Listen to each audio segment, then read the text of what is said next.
오늘 우리는 사사 중에 한 사람인 삼손에 대해서 좀 나누려고 합니다. 사사라고 했을 때 좀 이름이 유명한 사람들이 몇 명 있습니다. 대표적으로 기드온이 있고요.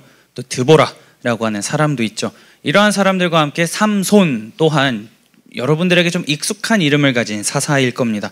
하나님께서 주신 능력, 역발산 기계새라고 부를 정도로 힘은 산을 뽑을 만큼 강하고 기운은 세상을 덮을 만큼 강하다. 이 정도의 엄청난 힘을 가지고 사사로서 사역했던 사람입니다. 20년간이나 블레셋의 침공을 막아낸 엄청난 사사였죠. 그런데 이러한 능력을 가진 삼손의 모습을 자세히 보면 오늘을 살아가는 우리랑 다를 바 없습니다. 너무나 똑같아요. 그래서 오늘 본문을 통해서 그의 일대기 전체를 좀 보려고 합니다. 그의 일대기 전체를 우리가 간단하게 살펴보면서 우리가 어디로 어떻게 나아가야 하는 것이 옳은가, 좋을까라고 하는 것을 고민하려고 합니다. 여러분들이 나중에 시간이 되실 때 사사기를 쭉 한번 읽어보시면요, 사사들의 출생에 대해서 기록한 게 없습니다. 그런데 유일하게 삼손만 이 사람이 언제 어떻게 어떤 방법으로 태어났다라고 하는 게 기록이 되어 있습니다. 유일하게 출생서사가 기록되어 있는 사람이죠. 범상치 않은 사람이다 라고 하는 걸 애초에 성경이 얘기를 합니다.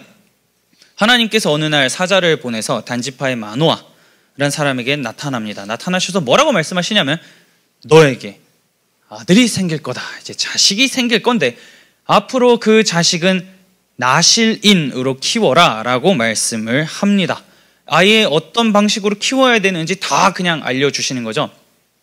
나실인이 뭘까라고 했을 때 본문이 어느 정도 힌트를 줍니다. 사사기 13장 4절에서 5절입니다. 그러므로 너는 삼과 포도주와 독주를 마시지 말며 어떤 부정한 것도 먹지 말지니라. 보라, 내가 임신하여 아들을 낳으리니 그의 머리 위에 삭도를 대지 말라. 이 아이는 태에서 나옴으로부터 하나님께 바쳐진 나실인이 됨이라. 그가 블레셋 사람의 손에서 이스라엘을 구원하기 시작하리라 하시니, 많죠. 뭘 하지 마라, 뭘 하지 마라, 뭘 하지 마라, 이제 이렇게 나와 있습니다. 요거를 좀 정리하면요, 포도주와 독주 금지, 부정한 것 섭취 금지, 그리고 머리 깎는 것 금지, 요 정도로만 좀 보입니다. 근데 이 나실인이라고 하는 게요, 갑자기 이 사사기 13장에서 아무것도 모르는 사람에게 하나님이 이렇게 키우는 게 나실인이야 라고 말씀하신 게 아니라 이미 아주 오래전에 모세를 통해서 말씀하신 게 있습니다. 민수기 6장에 좀 구체적으로 나와 있지만 그걸 막 우리가 본문을 열어가지고 살펴보진 않고 제가 좀 간단하게 말씀을 드릴게요. 나실인이 뭐냐면요, 남자나 여자가 하나님 앞에 좀 구별되어서 살아가고 싶다 라고 결단을 하면 일정 기간을 이제 정하고 하나님 앞에 나아가서 제가 구별된 존재로 살아가기를 원하나이다 라고 서원을 하고 그 기간 동안 열심히 구별된 삶을 살아가는 존재입니다. 그래서 아까 전에 얘기한 것처럼 포도주나 독주 금지, 이제 이렇게 되어 있는데요, 이게 그냥 단순히 마시는 것만 금지가 아니라 포도 자체를 아예 금해야 했습니다.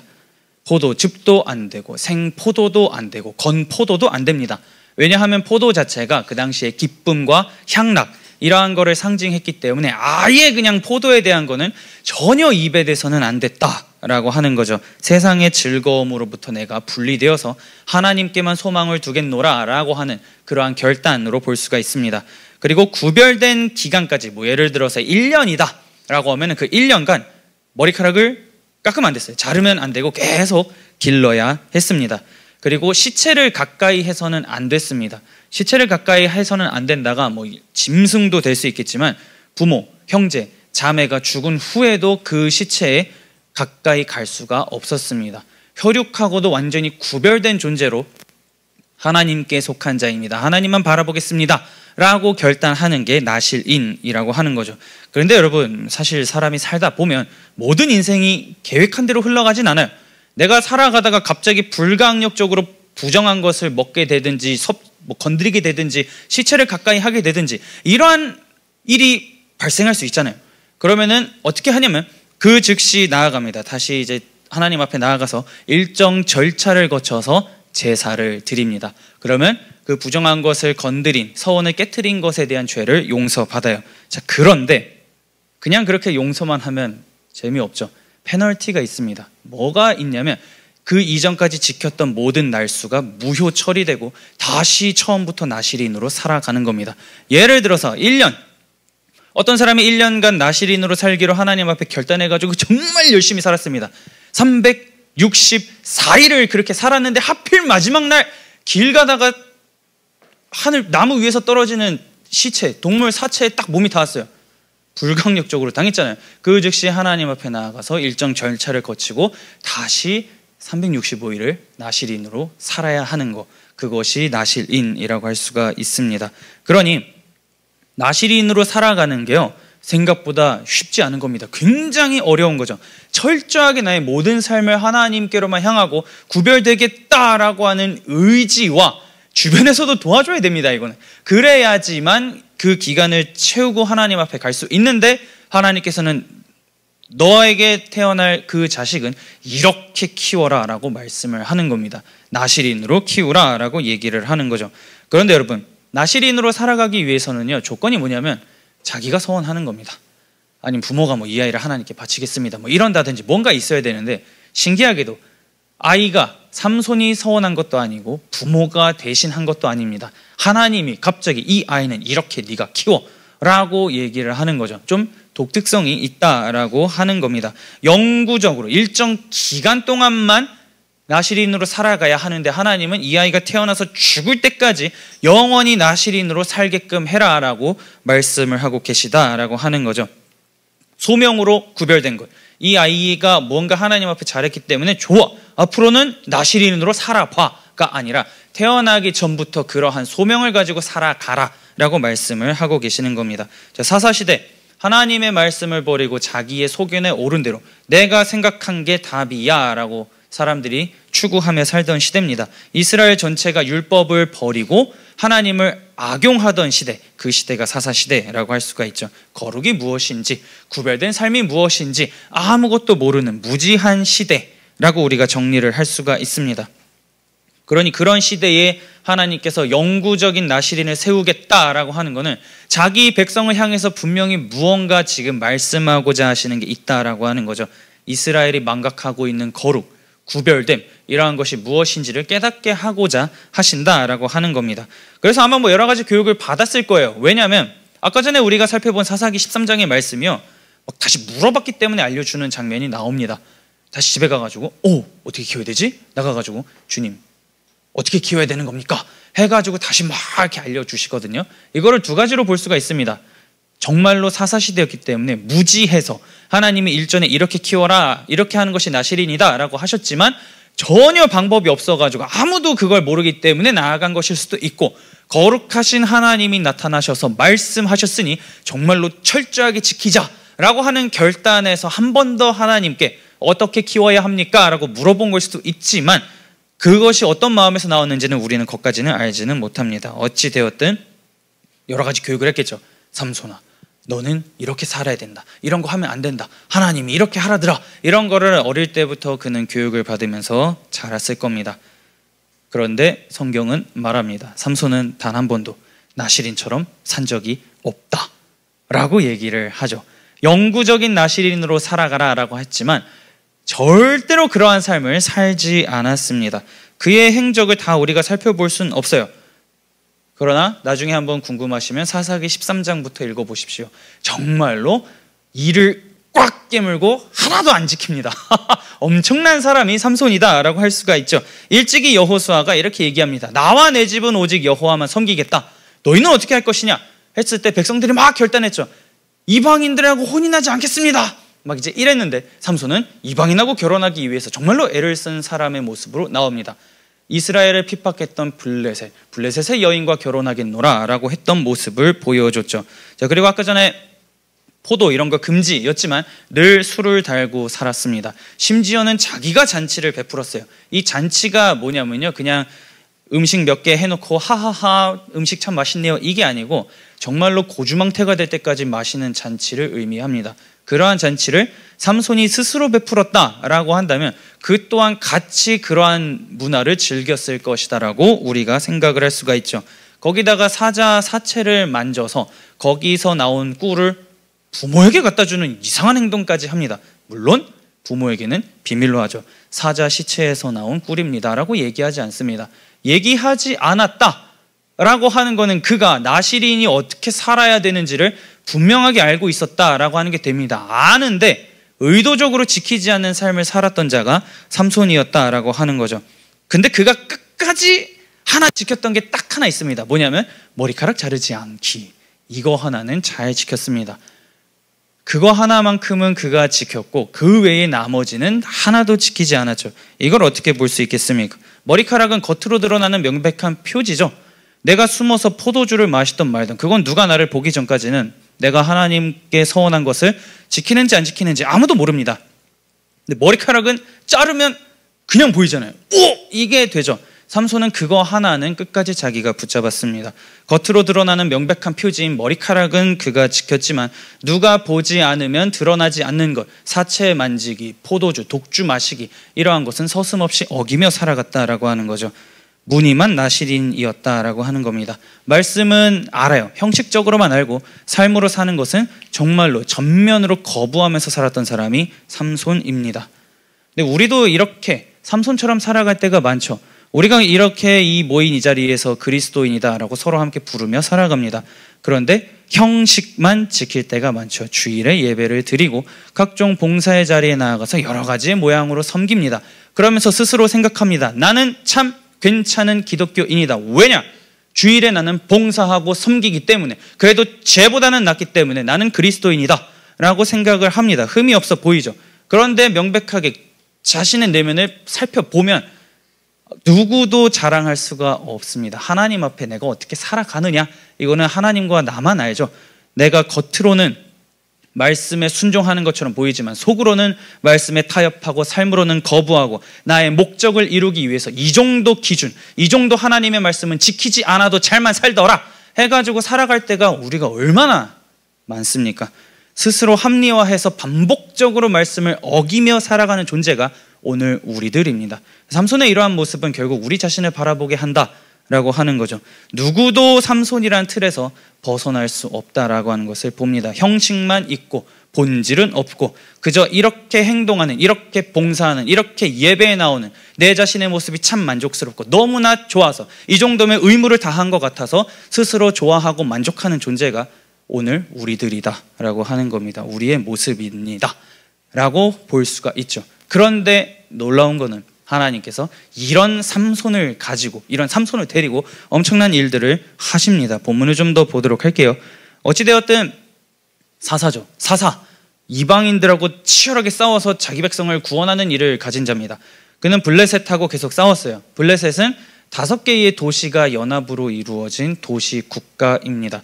근데 이 도시국가의 군사하고 한판 붙은 적이 있습니다.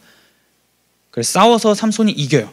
몇 명을 죽이냐면 혼자 1000명을 죽입니다. 어떻게 죽이냐면 나귀 턱뼈를 가지고 죽여요. 여러분, 짐승의 이 턱뼈가 커봐야 얼마나 크겠습니까? 그거 하나 들고 블레셋하고 싸워서 철기 문화를 가지고 있는, 철을 가지고 있는, 칼을 가지고 있는 그 블레셋 사람 1000명을 삼손이 죽입니다. 그런데 성경이 이렇게 삼손이 초인적인 힘을 발휘할 때마다 본문에서 힌트를 하나 주는 게 있습니다. 사사기 15장 14절에서 15절입니다. 삼손이 레히의 이름에 블레셋 사람들이 그에게로 마주 나가며 소리 지를 때 여호와의 영이 삼손에게 갑자기 임하심에 그의 팔 위에 밧줄이 불탄 삼과 같이 그의 결박되었던 손에 떨어진지라. 삼손이 나귀의 새 턱뼈를 보고 손을 내밀어 집어들고 그것으로 1000명을 죽이고. 아까 전에 말씀드렸던 것처럼 완전히 역발산 기계세의 모습을 보이는 자가 삼손입니다. 그런데 이러한 초인적인 힘을 그냥 가진 게 아니고 여호와의 영이 임했을 때 이러한 능력을 발휘했다라고 본문이 얘기합니다. 우리가 한 사건만 봤기 때문에 이때만 임했느냐라고 볼 수가 있지만 삼손이 힘을 쓰는 상황들을 보면 여호와의 영이 임하자 갑자기 막 이렇게 엄청난 힘을 썼다 라고 성경이 얘기를 합니다. 그가 가지고 있는 힘의 원천은 그 사람이 근수저이기 때문에 가능하다 뭐 이런 게 아니고 철저하게 하나님께서 주신 능력으로 가능했다라고 오늘 본문이 얘기하는 거죠. 그러면 그러한 일을 통해서 그는 계속 깨달았을 겁니다. 내가 이렇게 살아도 그래도 뭔가 하나님이 계속 나에게 말씀하시고 능력을 주는 게 있는 것 같다 라고 하는 걸 깨닫겠죠. 여러분, 누가 1대 1000으로 싸워가지고 그거 다 죽입니까? 아무도 못한단 말이에요. 그런데 삼손은 그거를 한 사람입니다. 그렇게 엄청난 승리를 경험하면 어떻게 되겠습니까? 사람이 주님 너무 감사합니다. 이러한 능력을 나에게 허락하여 주신 그 주님께 내가 나아갑니다 라고 하면 좋겠지만 그의 모습은 굉장히 충격적입니다. 16장 1절을 좀 볼게요. 삼손이 가사에 가서 거기서 한 기생을 보고 그에게로 들어갔더니, 여기 본문에서 나오는 가사가요, 아까 전에 나왔던 블레셋의 5개의 도시 중 하나입니다. 블레셋 사람들과 싸워서 그들 1000명을 죽인 다음에 삼손은 블레셋의 도시인 가사로 가서 거기서 창녀와 만났다 라고 성경이 얘기를 하고 있는 겁니다. 이스라엘을 위한 전투에서는 승리하는 외적으로 강한 모습은 있었지만 내적으로는 완전히 피폐해지고 무너지고 어두웠던 자가 삼손이었다라고 오늘 본문이 얘기하는 거죠. 도대체 사사라고 하는 자가 어디까지 도덕적으로 타락한 것인가, 나시린이라고 하는 자가 어디까지 하나님의 말씀을 지키지 않는가라고 하는 것을 본문이 아주 적나라하게 그리고 극단적으로 보여주고 있는 겁니다. 이렇게 가사에 들어가니까요, 삼손 저놈을 잡자라고 또 막 블레셋이 웅성웅성합니다. 그래서 그는 추격을 피해서 엄청난 힘을 또 발휘해가지고 그 포위망을 다 뚫고 가요. 그런데 그 힘을 발휘하는 장면에서는 여호와의 영이라고 하는 단어가 나오지 않습니다. 하나님께서 주신 힘으로 그가 한 게 아니고 진짜 그냥 자기 힘으로 포위망을 뚫었다라고 성경이 얘기를 해요. 의도적으로 침묵을 하고 있는 장면을 봅니다.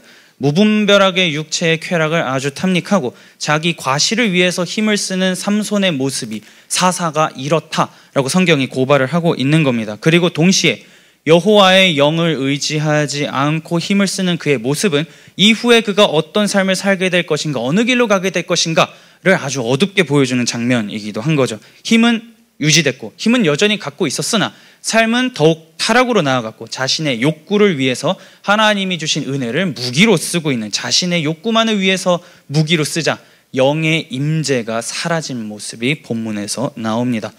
이렇게 가사를 탈출해가지고요, 이 사람이 또 어디로 가냐면 소렉마을이라고 하는 곳으로 갑니다. 여기도 블레셋이에요. 여기에 가가지고 뭐 하냐면 들릴라라고 하는 여성을 너무나 사랑하게 됩니다. 그런데 이게 그냥 사랑이 아니고요, 정말 진지하게 사랑을 했던 것 같아요. 그래가지고 둘이 이제 꽤 깊은 만남을 계속 가지다 보니까 블레셋 사람들이 움직이기 시작합니다. 잘하면 이 들릴라를 구워 삶아서 삼손을 무너뜨릴 수 있을 것 같아 라고 생각을 한 거죠. 그래가지고 5개의 도시의 대표자들, 그럼 총 5명이죠.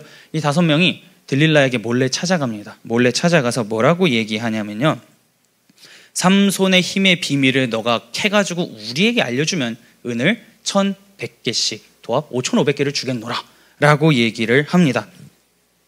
은 5500개, 오늘을 살아가는 우리가 그게 어느 정도의 액수인지 모르잖아요. 열심히 환율을 빗대어 제가 좀 설명을 드릴게요. 이게 고대 환율과 오늘날의 환율을 정확하게 1:1로 매칭해서 나올 수는 없지만 어느 정도는 추산을 할 수가 있습니다. 자, 은 1개, 은 1개가 당시 노동자의 하루 품삯이라고 합니다. 그러면 은 5500개는 15년치의 연봉을 일시불로 지급하겠다가 됩니다. 당시의 가치와 경제 시스템으로 환산했을 때 15년치의 연봉이 얼마냐면요, 약 30억입니다. 힘의 비밀을 알려주면 30억을 일시불로 통장에 꽂아주겠다, 이렇게 얘기한 거죠. 완전 엄청난 얘기를 지금 하고 있는 겁니다. 그러면 오늘날 30억을 가지고 뭘 할 수 있느냐? 강남에 30평대짜리 구축 아파트를 살 수가 있습니다. 그리고 서울 마포에는 소형 빌딩 하나를 살 수 있습니다. 우리가 흔히 말하잖아요, 조물주보다 높은 건물주, 건물주가 될 수 있는 돈을 주겠다라고 하는 겁니다. 완전히 내 인생을 새롭게 살 수 있는 길을 돈으로 만들어주겠다라고 방백들이, 그 지도자들이 들릴라에게 얘기하는 거죠. 본문에서의 힘의 비밀이지만 여러분도 한번 생각해 보세요. 내가 누군가와 함께 교제를 합니다. 근데 그 사람이 어떤 능력이 되게 높아요. 뭐 식당을, 레시피를 잘 알아가지고 비밀 레시피로 식당을 잘 운영한다든지, 아니면 어떤 영업 기법을 가지고 있어가지고 영업을 잘한다든지, 뭐 공부를 잘한다든지, 뭐가 잘하는 사람이 내 옆에 있습니다. 근데 주변에서 저 식당의 저 레시피, 뭐 영업 기밀, 비밀 이러한 거를 빼와주면 너에게 30억을 주겠다, 너에게 소형 빌딩 하나를 주겠다, 이렇게 말한다면 여러분은 어떻게 하겠습니까? 들릴라가 딱 이 얘기를 들었을 때 저는 삼손을 진지하게 사랑합니다. 그러니 더는 저에게 유혹하지 마십시오 라고 하면 좋겠지만 그럼 제가 그 비법을 캐내어서 알려드리지요 라고 얘기합니다. 이제 30억을 받고 삼손을 팔기로 들릴라가 결정을 한 거죠. 그런데 이 사람의 이러한 행동을 쉽게 비난할 수 없는 거는 여러분 본인을 들릴라에 대입해서 생각을 해보세요. 너를 건물주로 만들어주겠다. 너에게 강남의 구축 아파트지만 30평대를 일시불로 우리가 마련해 주겠다라고 했을 때 나는 끝까지 사랑을 지킬 수 있는 것인가? 끝까지 그 사람을 위할 수 있을까? 한번 생각을 해본다면 여러 가지의 또 답이 루트가 나올 겁니다. 고대 사회에서 이 정도의 규모를, 이 정도의 돈을 한 사람을 없애는 데에 투자하겠다라고 하는 거는 그만큼 삼손의 힘을 두려워한 거고 반드시 저놈을 없애고야 말겠다라는 블레셋의 결단을 우리가 볼 수가 있습니다. 목에 달린 현상금이 30억인 거죠. 블레셋 방백들의 이러한 거래 요구에 들릴라가 움직이기 시작합니다. 사사기 16장 15절에서 16절입니다. 들릴라가 삼손에게 이르되 당신의 마음이 내게 있지 아니하면서 당신이 어찌 나를 사랑한다 하느냐? 당신이 이로써 3번이나 나를 희롱하고 당신의 큰 힘이 무엇으로 말미암아 생기는지를 내게 말하지 아니하였도다 하며 날마다 그 말로 그를 재촉하여 조름해 삼손의 마음이 번뇌하여 죽을 지경이라. 나는 들릴라를 사랑해서 늘 만납니다. 만날 때마다 비밀을 알려줘요. 비밀을 알려줘요. 제발 알려줘요. 계속 쪼르니까요. 그냥 시끄러워 이러고서 멀어지면 되지만 귀찮고 마음이 번뇌해서 죽을 지경이고 그렇게 괴로움에도 불구하고 삼손은 들릴라를 계속 만납니다. 죄라고 하는 것에서 우리가 멀어져야 된다라고 하는 걸 알지만, 떨어져야 된다는 걸 알지만 알면서도 계속 그 죄를 탐닉하는 오늘의 우리의 모습과 너무나 일치하는 모습을 보이죠. 그렇게 만날 때마다 비밀을 알려달라고 재촉하면 삼손은 2가지의 길에 서게 됩니다. 그럼에도 불구하고 주님의 백성으로서의 삶을 살기 위해 이 여자를 쳐낼 것인가, 아니면 이 여자를 사랑한다는 면목하에 나의 힘의 비밀을 알릴 것인가, 2가지의 갈림길에 섰을 때 삼손은 후자를 택합니다. 마지막 남았던 외적으로 드러나는 그 경건의 표지마저 삼손은 잃어버립니다. 17절입니다.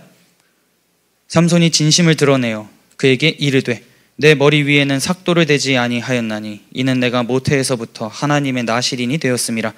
만일 내 머리가 밀리면 내 힘이 내게서 떠나고 나는 약해져서 다른 사람과 같으리라 하니라. 여기서 그는 자신의 힘의 영업 기밀을 다 그냥 물어버립니다. 나실인이기 때문이다 라고 얘기를 하죠. 여기서 또 나실인이다 라고 얘기하는 거는 그가 자신이 어떻게 살아야 되는지 너무나 잘 알고 있었다 라고 우리가 또 볼 수가 있습니다. 그렇게 살아야 되는 것을 알면서도, 구별되게 살아야 됨을 알면서도 의도적으로 계속해서 자신이 원하는 대로 살던 사람이 삼손이죠. 술을 가까이 하고 이방인과의 결혼을 계속해서 하려고 했으며 창녀를 가까이 하고, 그럼에도 불구하고 끝까지 거기서 벗어나지 못해서 결국에는 머리를 밀리게 됩니다. 그리고 힘이 사라지죠. 그리고 2 눈이 뽑힙니다. 아까 전에 우리가 성경 구절에서 봤죠. 그렇게 포박당해서 블레셋 도시의 감옥에서, 지하 감옥에서 맷돌을 매일마다 돌리는 그러한 신세로 전락합니다. 이 과정에서요, 삼손은 단 한순간도 하나님이 나에게서 떠났다를 인지하지 못했습니다. 머리가 밀린 상태에서 여전히 나는 힘을 쓸 수 있다라고 생각했습니다. 왜 그럴까요? 이미 한번 블레셋의 포위망을 여호와의 영이 임하지 않았음에도 불구하고 그는 그거를 뚫었기 때문이죠. 나의 힘으로 가능하다라고 했으나 불가능해졌고 그는 2 눈을 뽑힌 삶을 살아갑니다. 머리카락에 밀려도 나는 힘을 쓸 수 있다라고 생각했겠죠. 그런데 결과는 그게 아니었던 겁니다. 하나님이 떠나자 아무것도 할 수 없는 존재로 전락해버린 평범한 인간이었다는 거죠. 오늘 우리도 마찬가지입니다. 말씀 없이, 하나님 없이 나는 살아갈 수 있다라고 생각하는 게 오늘 우리들의 모습입니다. 처음에는 예배를 안 드리면, 신앙생활을 안 하면, 기도를 안 하면 정말 죽는 거 아닌가, 죽을 것 같아 라는 생각을 처음엔 합니다. 그 죄책감이 이루 말할 수 없이 아파요. 그런데 막상 기도도 안 해보고 신앙생활도 조금 이제 느슨하게 해봐도 내 삶은 잘 굴러갑니다. 그걸 굳이 안 한다 하더라도 크게 불편하지 않고 살아가는데 아무 문제가 없어요. 마치 이렇게까지 왜 내가 과거의 신앙생활에 집착했는가라고 하는 의문만 들게 되는 삶을 우리가 살아갈 때가 있습니다. 그러면서 막 회의감이 들죠. 그냥 기도 잘 안 해도 괜찮고 주어진 대로의 삶을 눈 떴으니까 살아가면 어쨌든 사라지니까 필요할 때마다 내 마음의 안식을 얻기 위해 그냥 예배 한번 나와서 하나님께 기도하면 되는 거 아닌가? 이러한 생각을 우리가 합니다. 그리고 내가 하고 싶은 대로 하지 못하게 막고 죄책감을 주는 말씀은 이제 집어치우기로 작정을 하죠. 귀찮은 삶의 양식을 없애버리니까 나의 삶이 너무 편하다라는 생각을 우리는 합니다. 그런데 삼손의 모습을 꼭 기억하십시오. 하나님 없는 힘, 하나님 없는 삶의 모습이 어디까지 추락하는가라고 하는 것을 우리는 기억해야 합니다. 은혜 없이 되는 삶은 없다라고 성경이 말을 합니다. 말씀을 삶의 기준으로 두지 못하고 껍데기만 남긴 채 살아간다면 결국엔 그 껍데기마저도 잃어버리게 되는 게 오늘 우리들이다라고 하는 겁니다. 그런데 이렇게 비참하게 붙잡힌 삼손이요, 끝내 마지막에 이르러서 그래도 하나님 찾습니다. 사사기 16장 28절에서 30절입니다.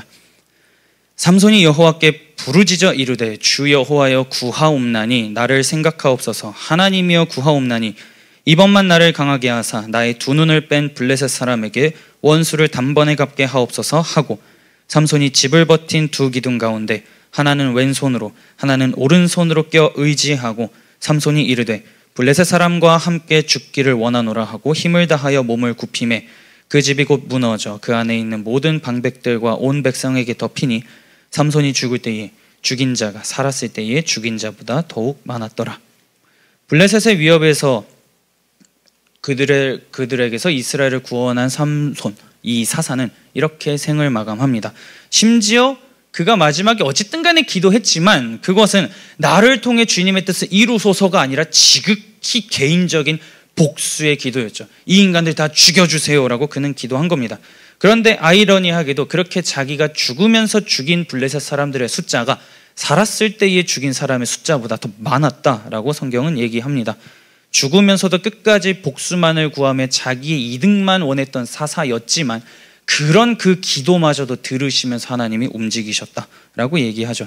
그럼 왜 이런 기도를 하나님이 들으셨냐라고 하는 겁니다. 오늘 본문 22절입니다. 그의 머리털이 밀린 후에 다시 자라기 시작하니라. 너무 당연하죠.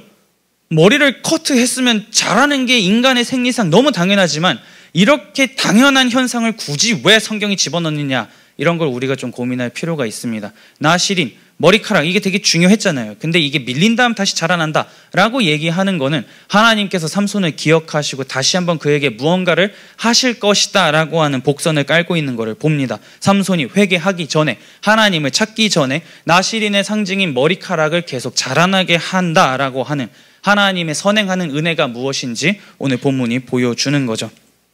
삼손의 이런 모습, 사사임에도 불구하고 자기 소견에 옳은 대로 행동하고 사랑이란 이름으로 목적을 이루겠다라고 하는 핑계로 말씀, 그러한 기준을 저버린 자의 결말이 무엇인지 보여주지만 동시에 그럼에도 불구하고 그 백성을 향해서 은혜를 베푸시며 구원하고자 하는 하나님의 사랑 또한 강하게 나타나는 것이 삼손의 삶이다라고 하는 겁니다. 목적을 이루기 위해서 하나님의 말씀, 그리스도인의 삶의 기준, 여러분 이거 버리지 맙시다. 물론 넘어지죠. 오늘 결단하고 기도한다 해도 당장 이 예배당 문을 밖을 나서는 순간 우리는 무너집니다. 수련회 때 기도한 각자의 기도 제목이 있을 겁니다. 잘 지키고 계십니까? 어제 집에 돌아가자마자 다 무너진 사람도 있을 겁니다. 우리는 누구나 다 여기서 한 발자국도 벗어나지 못합니다. 그걸 씨름하면서 살아가는 게 신앙인이다 라고 하는 거죠. 그럼에도 불구하고 여전히 하나님의 날개 아래 보호받는 것이 우리들의 삶입니다. 말씀을 버리고 겉으로만, 껍데기만, 머리카락만 있는 상태로 신앙생활을 하면서 살아가고 있었다면 말씀을 어떻게 살아낼 것인가, 그것을 기억합시다. 이젠 머리카락마저 밀려져 가지고 껍데기조차 없어진 신앙인이다 라고 한다면 삼손의 모습을 통해 보듯이 머리카락이 다시 자라고 있다, 신앙이 회복될 것이다, 하나님의 은혜가 계속해서 있다라고 하는 것을 기억합시다. 그러면서 지금이야말로 돌아갈 때다라고 하는 것을 놓치지 맙시다. 기준 없는 사랑, 회개 없는 예배, 목적 없는 사역, 이러한 것에서 멀어집시다. 돌이켜서 하나님께서 진정으로 나의 삶을 통해서 나 개인을 통하여 이루고자 하시는 게 무엇인지 찾아갑시다. 하나님을 위해 내 인생을 어떻게 드리며 살아갈 것인가, 그것을 결단하면서 나의 일평생의 삶 속에서 찾아 나아갈 수 있는 저와 여러분들이 될 수 있기를 마음 다해 축복합니다.